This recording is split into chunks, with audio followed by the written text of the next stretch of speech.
Olá, tudo bem? Satisfação estar aqui com você. Eu me chamo Irenilson e eu sou professor de Geografia do curso Solução.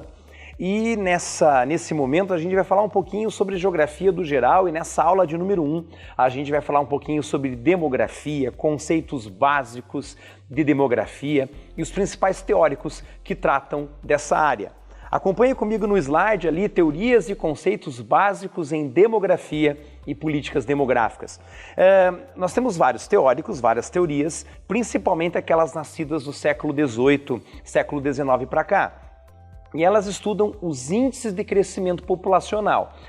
Países que têm crescimentos alarmantes, como foi o caso da China há algum tempo atrás, como é o caso atual da Índia, né? E esses estudos sempre fizeram parte de demógrafos, geógrafos, sociólogos e economistas ao longo do tempo. Por quê?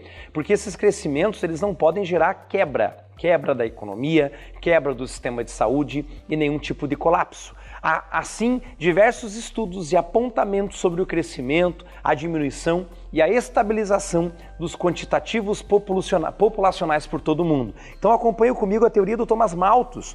O Thomas Malthus foi um dos primeiros a trabalhar essa questão da demografia e apesar de tudo, apesar de ele ter sido o primeiro, ele foi muito radical. Mas apesar dele ter sido radical, ele teve que dar início, alguém tinha que dar início a esses estudos no que tange a questão da demografia. A teoria dele é chamada de teoria malthusiana. Foi a primeira entre as grandes teorias demográficas e a mais conhecida delas. Porque o Thomas Malthus, protestante, inglês, nascido no final do século XVIII, realizou seus estudos no início do século XIX, publicou uma obra famosíssima chamada Ensaio sobre o Princípio da População.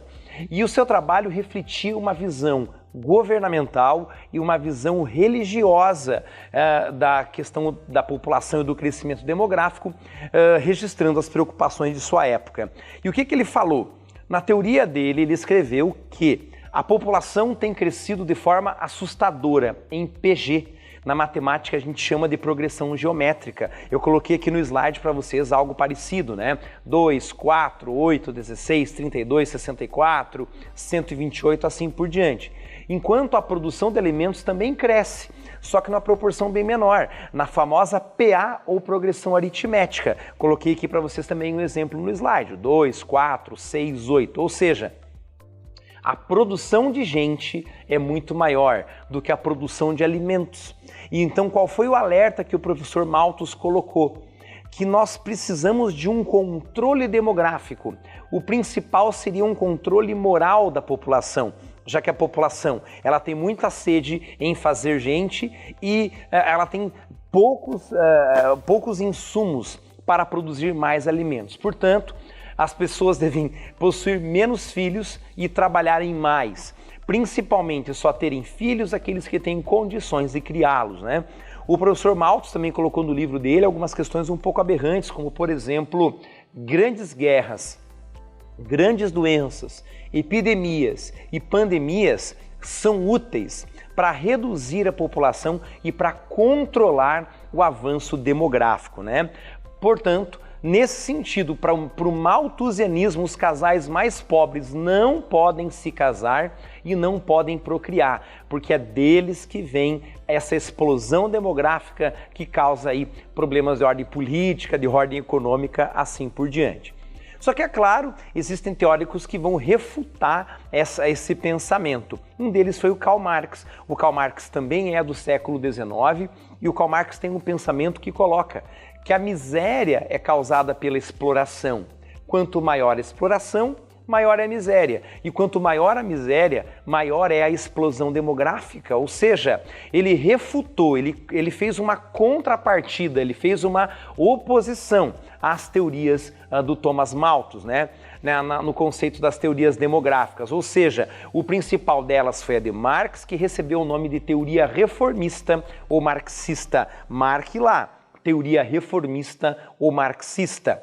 Essa teoria dizia que não é o excesso de população que é o responsável por condições de miséria, condições de pobreza no espaço geográfico, mas sim as desigualdades sociais, como a concentração de renda, a concentração de riqueza. Portanto, é a miséria a geradora da desigualdade que vem da própria burguesia. E essa miséria acaba gerando explosão demográfica. Portanto, com o tempo, o que também se percebeu foi que o Malthus errou, porque o Malthus subestimou a capacidade de produção de alimentos. A gente nota que após a Segunda Grande Guerra Mundial, principalmente durante a Guerra Fria, a Europa, principalmente a América, no que tange o hemisfério norte, passou por grandes transformações tecnológicas, também na área da química, também na área da tecnologia da agricultura e da própria pecuária, né? Na tecnologia que vem para o campo, e com isso a produção de alimento aumentou. As pessoas também passaram a se alimentar melhor, a estudar mais, a aprofundar mais a técnica. A mulher vai para o mercado de trabalho, também passa a estudar e passa a estudar muito mais do que o homem. E foi aí então que essa independência feminina fez com que os casais passassem a ter cada vez menos filhos, principalmente nas regiões mais desenvolvidas e emergentes do planeta. E foi aí então que da teoria do Marx, que acabou recebendo também uma forte oposição, e da teoria do Malthus, nasceu uma nova teoria chamada de teoria neomalthusiana ou neomalthusianismo, neo de novo. Então se recupera a teoria do Malthus, só que agora é uma visão mais século XX, mais século XXI. Portanto, esses teóricos, dotados das mesmas preocupações do Malthus, passam a estabelecer um pensamento, que é o controle do crescimento populacional. Esse controle deve ser educativo, deve ser dirigido pelo Ministério, por exemplo, da Saúde, pelo Ministério dos Direitos Humanos, que defende métodos contraceptivos, que famílias que têm um número acima de 5, 6 filhos, o próprio Estado venha fazer a sua interferência, né? E vários países, inclusive o Brasil, passaram a estabelecer políticas de controle sobre o aumento populacional. Portanto, pensar como Malthus pensava, que é você tentar evitar os filhos tendo um controle moral, é um pensamento muito antigo. Existem alguns gestores que pensam dessa forma. Gente, esse é um pensamento lá do século XVIII, é um pensamento do século XIX. O pensamento moderno é do século XXI. Um controle populacional que deve se iniciar pela educação familiar, pela educação também escolar. Portanto, acompanhe comigo lá no slide. Em geral, as populações tendem a crescer à medida que as condições sociais melhoram e o número de mortes diminui, elevando o crescimento vegetativo. Então nós temos hoje, no século XXI, uma explosão demográfica um pouco diferente. Os casais têm cada vez menos filhos. Existem casais que têm apenas um. A média brasileira está em torno de 1,6, 1,8 filho por casal, e esse número vem diminuindo. Só que ao mesmo tempo a longevidade tem aumentado. Hoje a gente tem aí pessoas aí na sua grande maioria já beirando 80, 85 anos de idade, uma média bastante grande no que tange aí a longevidade. Na Itália, por exemplo, uma média ali de 88, 87 anos de toda a população, ou seja, as melhorias sociais também ocasionam uma maior consciência da população, que passa a adotar em maior escala, primeiro, o planejamento familiar, a sua formação, um planejamento econômico, ou seja, hoje os casais que se unem, que se juntam, que se casam, só têm filhos quando têm certeza econômica de subsistência. Então foi uma mudança de consciência. E essa mudança de consciência, ela vem do neomalthusianismo para cá.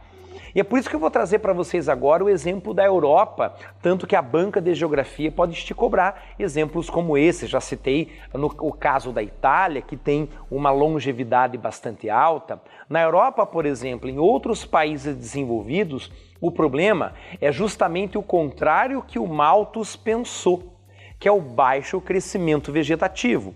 Os casais têm cada vez menos filhos, mas ao mesmo tempo os idosos vivem cada vez mais. Portanto, temos uma taxa de natalidade pequena, uma expectativa de vida mais longa, pessoas que têm uma expectativa de envelhecer, né? Aumentando, sobrecarregando a população economicamente ativa. O que é essa PEA, essa população economicamente ativa?